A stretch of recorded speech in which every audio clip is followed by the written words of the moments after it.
थांबा. जर तुम्हाला अजूनही लाडकी बहीण योजनेचा फेब्रुवारीचा हप्ता मिळाला नसेल तर ही बातमी तुमच्यासाठी खूपच धक्कादायक आहे.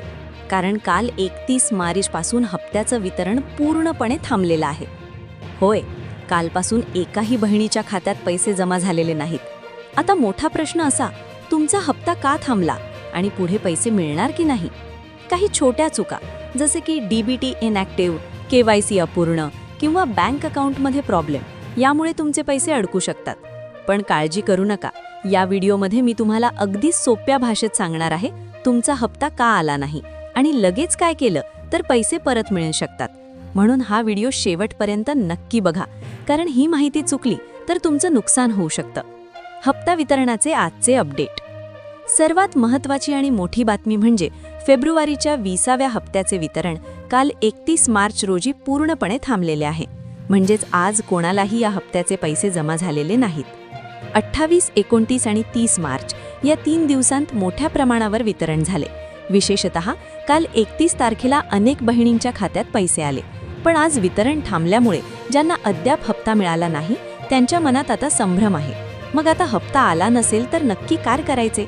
हप्ता न येण्याची कारणे आणि उपाय बघा. जर तुम्हाला जानेवारीचा हप्ता मिळाला होता पण फेब्रुवारीचा मिळाला नाही तर या 3 गोष्टी त्वरित तपासा. DBT status. तुमचे बँक खाते आधारशी लिंक म्हणजे डीबीटी ॲक्टिव्ह किंवा इनेबल्ड आहे का ते तपासा. जर ते इनॅक्टिव्ह असेल तर ऑनलाईन किंवा बँकेत जाऊन लगेच त्याला ॲक्टिव्ह करून घ्या. बँक खाते बंद असणे. काही वेळा बँक खाते दीर्घकाळ न वापरल्याने बंद होते. अशावेळी बँकेत जाऊन पुन्हा केवायसी करणे गरजेचे आहे. ई केवायसी दुरुस्ती. ज्यांची ई केवायसी अपूर्ण होती त्यांच्यासाठी 31 मार्च ही शेवटची तारीख आहे. आजच आपली दुरुस्ती करून घ्या जेणेकरून पुढचे लाभ मिळतील. लाभ बंद होण्याची इतर संभावित कारणे. अनेक बहिणी विचारतात की आमचा लाभ का बंद झाला. त्याची काही मुख्य कारणे असू शकतात. वय मर्यादा. जर तुमचे वय 65 वर्षांपेक्षा एक दिवसही जास्त झाले तर सिस्टममधून नाव आपोआप कमी होते. नावातील तफावत. फॉर्ममधील नाव आणि आधार कार्डवरील नाव यात बदल असल्यास लाभ थांबतो. बँक खाते बदल.